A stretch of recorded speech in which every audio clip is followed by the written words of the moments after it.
За өдрийн төргийн үзэгчтэй Мастигмын сая та бүхэндээ мэдээллийг шууд дамжуулан хүргэж байна. За баялаг бүтээгчдийг дэмжих холбооны 10 жилийн ойн хүрээнд жидүү форум амжилттай зохион байгуулагдаж байна. За Монголын жижиг дунд үйлдвэр үйлчилгээний холбооны удирдах зөвлөлийн гишүүн Эден компанийн үүсгэн байгуулагч Хүрлбаатар ирсэн байна. Танд өдрийн төргий. Өдрийн төргий. За тэгэхээр юун төрөнд бас баялаг бүтээгчдийг дэмжих холбооны 10 жилийн ойн баярыг хүргэе. Та бас одоо түүх бүтээлцэж байгаа хүний нэг шүү дээ. За танд ч гэсэн баярын төргий. За баярлалаа. Тэгэхээр та анх бизнесээ яаж эхлүүлж исэн бэ? Бизнестэйгээ холбоотой манай үзэгчдэд мэдээлэл өгөөч. За бизнесээ болохоор анх 2006 онд эхлүүлж байсан. Тэгээд зөвгийн балны бизнес эхэлж байсан. Тэгээд 2007 оноос бол жимсний чанамал. Тэгээд цаашдаа бол жимсний өтгүүлсэн шүүс үйлдвэрлэж явж байсан. Тэгээд одоо бол хүүхдийн нугш, цэврус, ундаа жуус гэх мэт тийм олон төрлийн бүтээгдэхүүнүүдийг үйлдвэрлэж байна. Таныг анх бизнесээ эхэлж байхад Монгол улсын одоо бизнесийн эрх зүйн орчин хэр байсан бэ? Ер нь баялаг бүтээгчдийг дэмжих холбоо бизнес эрхлэгчтэй хэрхэн дэмжиж ажилладаг гэж харж байна вэ? За баялаг бүтээгчдийг дэмжих холбоо бол маш их сайн ажиллаа хийж байна гэж харж байна. Юу гэхээр одоо Монголын одоо жижиг дунд үйлдвэрлэлийг Монголын ард түмэнд танилцуулж байна.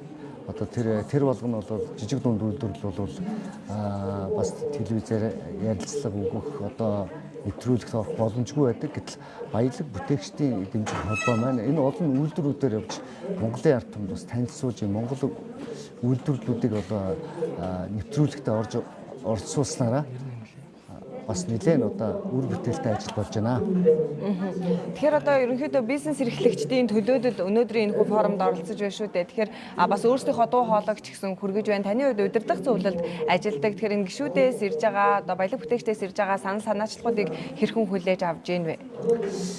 Баялаг бүтээгчдийн холбоо бол одоо төр засаг болон хувийн хвшлийн хоорондох бол гүүр болж өгч байгаа. Тэгээ хувийн хвшид маань одоо тэр болгон өөрийнхөө үзэл бодлыг төр засагтаа илэрхийлэх одоо боломжгүй. Тэгэхээр баялаг бүтээгчдийн холбоогоор дамжуулаад жижиг дунд үйлдвэрлэл эрхлэгчд маань өөрсдийн бодол санаа хүсэлтэй бол төр засгийн одоо байгууллагуудад уламжлах юм боломжтой болж байгаамаа. Энэгээрээ бол их давуу талтай болж байгаа. Манай Монгол улсын хувьд за 2022 онд гэхэд жимсгийнхаа 5%-ийг дотооддоо үйлдвэрлэдэг байсан шүү дээ. Тэгэхээр ер нь энэ үйлдвэрлэлийг нэмэгдүүлэхийн тулд яг юун дээр анхаарвал зүгээр гэж бодож байна. Таны хувьд бас энэ чиглэлээр үйл ажиллагаа явуулдаг компани захирал байна. Тийм жимсгэнтэй банк холбоотой ажилладаг болохоор жимсгэн газар тариалан эрхэлж байгаа хувийн хвшил болон хүү хүмүүстэй бол хамтарч байнга ажилладаг байгаа. Тэдний зовлон жаргал бэрхшээлийг бол бид нар мэддэг. Монгол улсад яалтчгүй одоо хүйтэн сэрүүний улирал учраас төр бүрийн жимсгэн ургаж чаддгүй. Гэхдээ бол боломж бол байгаа. Миний бодлоор бол тэрбум одоо үндэсний хөдөлгөөний хүрээнд бол жимсгний модыг бас төлхөд хараасаа гэж бодож байгаа. Одоо жишээлбэл Монголд чатарган жимс маш их тариалж ургуулж чаддаг болсон байна. Бусад одоо төрлийн үхрийн үд, бөөрөлцгөн, алим, давжаа алим гэх мэтийн жимснүүдийг Монголд одоо тарьж ургуулж нэгэнтэй л мод тарьж байгаа юм чинь те. Ягаад жимсний мод тарьж болохгүй гэж гэдэг зүйлийг бас бодож явдаг. Тэгээ Монгол бол жимсхнийг хөгжүүлэх, газар тариалан хөгжүүлэх, тэр дундаа жимсхний аж ахуйг хөгжүүлэх маш их боломж байгаа гэж харж байгаа. Тэгэхээр танай компанийн хувьд анх үйл ажиллагаагаа эхлүүлснээс хойш өнөөдөр ер нь нэлээд олон хүмүүс мэддэг хизээний хэрэглэгчдийн танил болсон байна л да. Тэгэхээр манай монголчууд одоо дотоодын үйлдвэрлэлээ их дэмждэг болсон гэж харж байна. Тэгэхээр одоо төр болон хувийн хвшил хоорондоо хэрхэн уялдаж ажиллавал энэ одоо ажиллагаа улам бэхжиж те манай монголчуудын одоо дотоодын үйлдвэрлэлээ дэмжих байдал илүү нэмэгдэх юм болоо.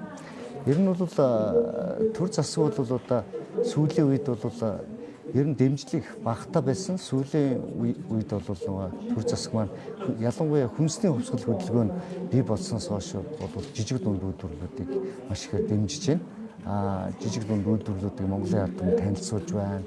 Хоёрдугаарт бол төр засаг бол одоо хүнс суртлаа бас арилгаж баялаг бүтээгчтэйгээ бас уялдаа холбоотой ажилладаг. Тэр эрх зүйн орчин нь бол хамаагүй сайжирсан байна.